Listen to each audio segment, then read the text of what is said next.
Hello everybody, it's Alex once again. It's time to do a top 10 character list. Well, this top 10 is Dragon Ball Z characters. My top 10 of them. Well, this will either make everyone like, oh, that's really cool, nice opinion. Or it will bring out the people who say, fuck you, your opinion's wrong. Anyway, let us begin. Starting off at number 10 is Cell. All forms. Well, a lot of people may be thinking, why would Cell be the lowest on the list? I have some reasons. So basically, throughout the whole Cell arc of the show, I don't really see any progression of his character. His goal is to absorb Android 17 and 18 to achieve his perfect form, which is a cool idea, but when he does transform, he doesn't really change in terms of a personality. I also think it's bullshit when he turns back into a second, when he turns into a second form, then, after blowing up, he reappears as his perfect form again. Yeah, it was cool, but I don't really see how that worked, besides the ability he has from Piccolo to regenerate. And the turning into second form again by Gohan kicking Cell so hard in the gut, it puked up Android 18. How does that even work? Android 18 is slightly smaller than Cell. Well, it's a show, cartoon show. Why should I even bother with logic? I mean, I'm fine with that because I like Android 18 as a character. It was good that she stuck around for the show. Anyway, I also think his design is really cool for his first form, but his second form is just ugly in my opinion, and his voice is just horrible. And his perfect form, well, is perfect. Ha! Number 9 is Hercule. Oh boy, there are a lot of DBZ fans out there that are raging at me right now. Well, okay guys, we all know Hercule's a douche, but he has some redeeming qualities. But let's start off with his appearance. He appeared to stop Cell from destroying the world during the Cell saga before the Cell games, which he failed miserably at, but he took credit for beating Cell when Gohan did, which made him to look like, and basically is, a real jackass. Then when we get to the Buu saga, he starts off the same, but by the time he confronts Fat Buu, he tries to make a trick to people. Well, he makes a trick so people think he beated Buu by taking a picture of Buu defeated. But that's when Hercule thinks it is wrong to do, and because he realized he was basically doing something wrong, he said to Buu, well, killing is bad. And Buu really listened to that because Fat Buu saw Hercule as his friend. And it was kind of like, aw, when Hercule said he never had any friends besides Buu, who was the terror of the world, which is kind of funny. But of course, he saved the world for a short amount of time, which obviously didn't last long because then we got Evil Buu, which I'll get to in a little bit. We then cut to Supreme Kai's planet, where Hercule is at after Earth blows up. Oh yeah, did I mention that Hercule is the only character in the series that did not die that we know of? Like, Supreme Kai and doesn't, well, he counts. We're talking about, I should say, the only Earthling to never die. Like, he is the most useless fighter in the show, and he doesn't die. All the useful ones die, but he doesn't. Probably saying because he doesn't fight, he's a pussy, he runs away. But I just find it ironic. He just, if you see who he is throughout the show, you're like, wow, I can't believe that son of a bitch survived. Anyway. So, anyway, in that point, Goku wasn't able to convince the people of Earth to give him energy for the Super Spirit Bomb he was going to use on Kid Buu. And Hercule was able to hear all the reactions from the people on Earth. And he got pissed off to the point where he yelled out, saying that the people of Earth are spoiled idiots, something about that, around that, quote. And people heard Hercule and they're like, oh, it's Mr. Satan! We should raise our hands for him! So they do, and Goku gets the energy, and voila. So basically, Hercule, if it wasn't for Hercule, at this point in time, Buu wouldn't have been destroyed. Hercule basically helped save the world. Legitly this time. Alright, now we're going down to number 8. Number 8 is Videl. Well, shit. Where do I begin? Videl is the daughter of Hercule. Coincidence in this list? Nah. But anyway, I put her here because she is the only female fighter to develop personality in such a short time. Remember, I said fighter. And Android 18 doesn't count, because she doesn't really change much at all over the series, besides turning good and becoming a wife and having a kid. Okay. Anyway, she was reduced in Season 7, when Gohan was starting to go to high school. And while many people didn't like this section of the show, I honestly like it because you get that original Dragon Ball feel instead of the normal Dragon Ball Z feel, which is just dark, evil, and, terrifying, villains. So that was a nice change, in my opinion, at least. Anyway, Videl goes to Gohan's high school over in Hercules City. I think it's Orange Star High School, as far as I remember. And Gohan keeps making close calls with Videl by almost revealing himself as the Golden Fighter and the Great Saiyaman. She is determined to find out who it is, or who he is, the Great Saiyaman, basically. Which I do give her credit for determination. And Videl also is a crime fighter for Hercules City, which I honestly think is a cool change for a female in a show, like a cartoon show. I mean, I know there's maybe more out there, but I haven't seen those yet, okay? At the time, that was cool. Basically making her a strong and independent woman for herself, instead of relying on Gohan/Great Saiyaman, which is pointed out in the show. Anyway, she also blackmails Gohan to fight in the World Tournament because she figures out who he is, the Great Saiyaman. Otherwise, she will tell everyone that he is the Great Saiyaman. Oh, great.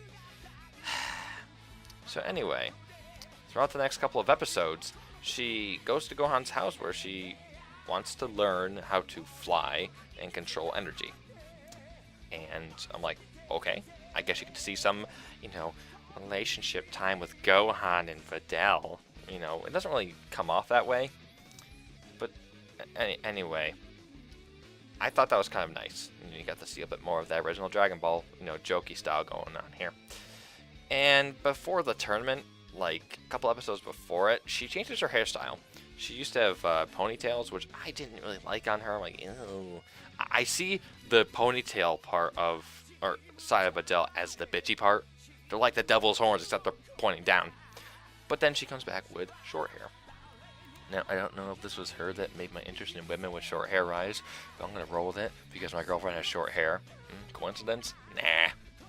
Anyway, the biggest reason I think she's on the list is how strong she is when it came to the World Tournament. Yeah, she lost, but she lasted a while in the match, even though that fight became almost impossible to watch. Fucking piece of shit, Spopovich. Number 7 is Majin Buu, all forms. Okay, we have a lot to work with here. Buu in total has 6 forms that we can talk about, that we get to know. To start off, we have Fat Buu, who honestly, I don't like that much because of that damn voice. But he is a child at heart. He is just misled by Babidi, which makes him a threat. He gets to understand throughout the show that killing is bad, mostly confirmed by Hercule, but it gets to the point where he just doesn't want to kill anymore. And then you move on to Evil Buu. Evil Buu happens after it gets released from Fat Buu after seeing Hercule almost get killed. And the fight between Fat Buu and pure Evil Buu, whatever you want to call him, was one-sided when Fat Buu fought with him. And may I say the transformation from Evil Buu to Super Buu, along with Bruce Faulkner's music, was so epic. Then, basically, we got the meat of the Buu form, Super Buu. He is around the longest, and I actually like this form the most because besides his awesome and gruesome entrance he has at the beginning, which was quite disturbing, he has the most personality of the forms. All those disagree, listen to me. He first starts off as a dumb brute, obviously, because he's basically a demonic version of Fat Buu. When he gets to when he absorbs Gotenks and Piccolo as well, we have a smarter Super Buu who mixes his own personality with Gotenks and Piccolo's. With absorbing, well, not absorbing, he takes the powers of, Gotenks, Super Ghost Kamikaze Attack. You have that. Then he basically has like the similar style to him. He has like that weird jacket thing over him now, and his antenna gets longer. I'm pretty sure there's a porno joke in there or a hentai joke. Anyway, moving on. And then you get to the Ultimate Gohan form, but it's basically the same thing. He's just stronger, but he's still a little bit smarter. So, finale, we have Kid Buu. Now, I like him for his psychotic destruction and madness. The little bastard blows up Earth. That was badass. And the fight between him and Goku was freaking awesome. And, well, the Vegeta fight with Kid Buu was, like, non-existent. The build-up to his death was so epic, not because it took so long, it was just that it made so many throwbacks to the series, showing old characters, supporting Goku for the Super Spirit Bomb, and just basically look it up. It's freaking awesome. Number 6 is Gohan, of all ages. What? Gohan's on the list. Unsubscribed. Ruined forever. Yeah, alright then, alright. Anyway, Gohan number 6. He is a loved character throughout the series, and we all know why. Besides his voice actor's replacement. Ich!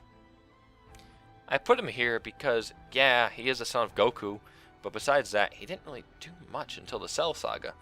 I mean, yeah, he did get his power-ups, but he didn't really do much.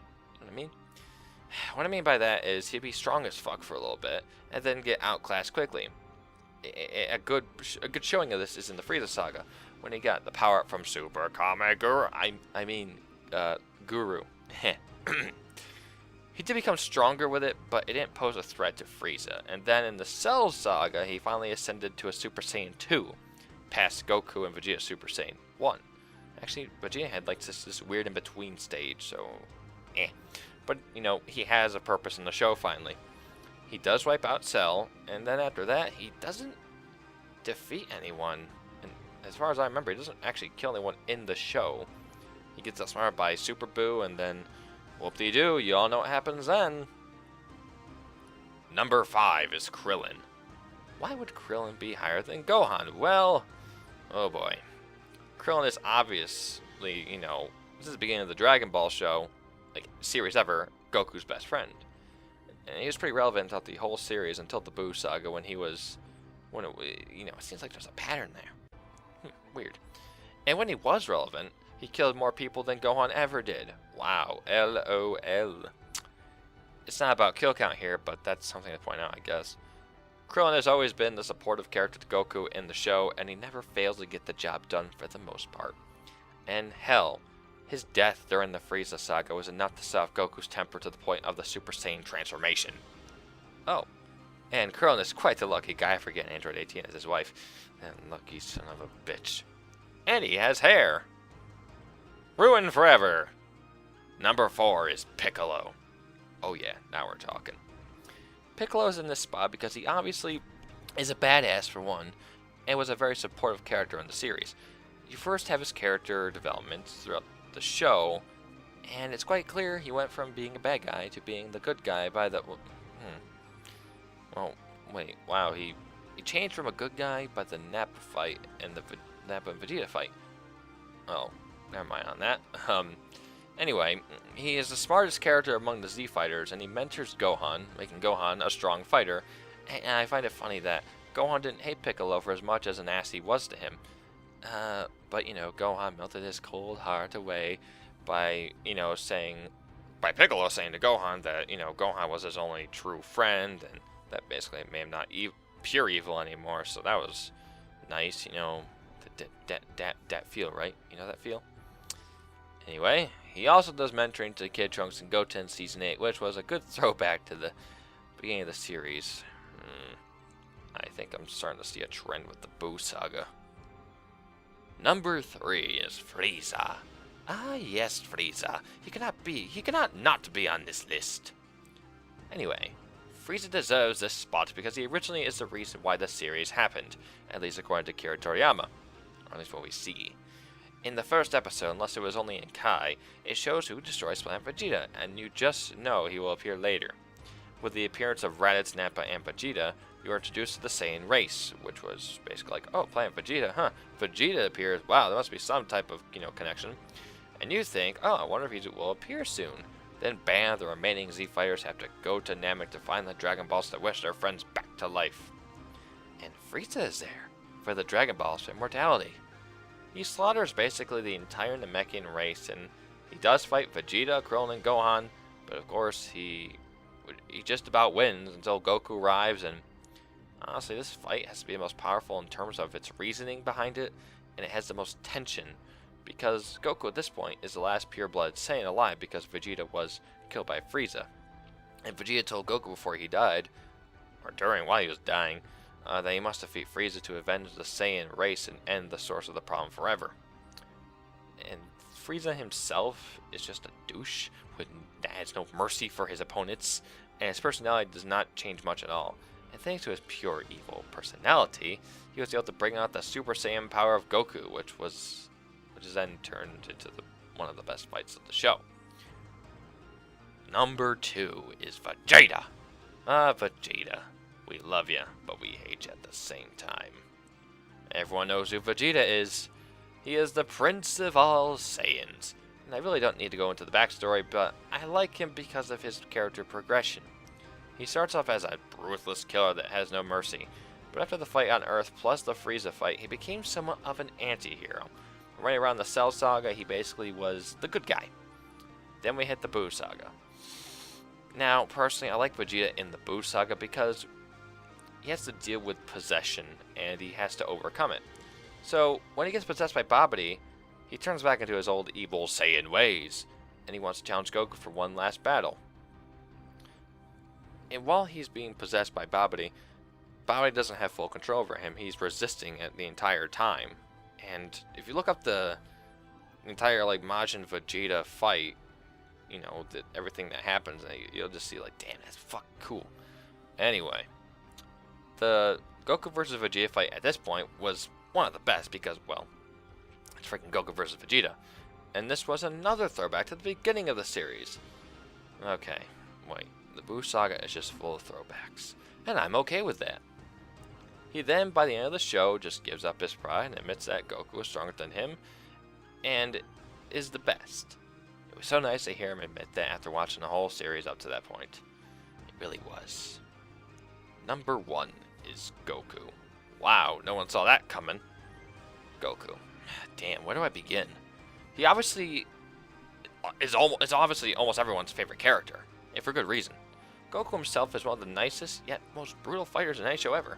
He's the strongest character in the show, yet he can't kill because he finds it wrong. He has that whole Batman thing going on. His personality doesn't really change throughout the entire show, but I find that good because why change a perfect type of character? But because he overall is carefree and happy, but you know, you do start to notice some change by the end of the series, but not by too much. It's mostly when it became super serious by the end. Also, let's not forget, he held some of the greatest scenes in the show. The first Kamehameha beam struggle with Vegeta, which was awesome. The Super Saiyan transformation, which was even better. Then you had the father-son Kamehameha. Oh, that was even better. Super Saiyan 3 transformation, which was pretty freaking good. And then finally, the Super Spirit Bomb at the end of the show to kill Kid Buu. That was epic. And, well, that was basically my top 10 Dragon Ball Z characters. I probably pissed off a few people with the inclusion of Hercules and Videl and having Cell so low on the list. But, like I said, it's my opinion. Hashtag deal with it. So what do you guys think? What are your top favorite characters down below in the DBZ universe? And if you don't like my opinion and you don't respect that, I guess you could dislike the video, or I don't care. I don't want to fucking get ready to send a spam, you know, not spammy, a hate comment. Anyway, I'm Alex, and I will see you later.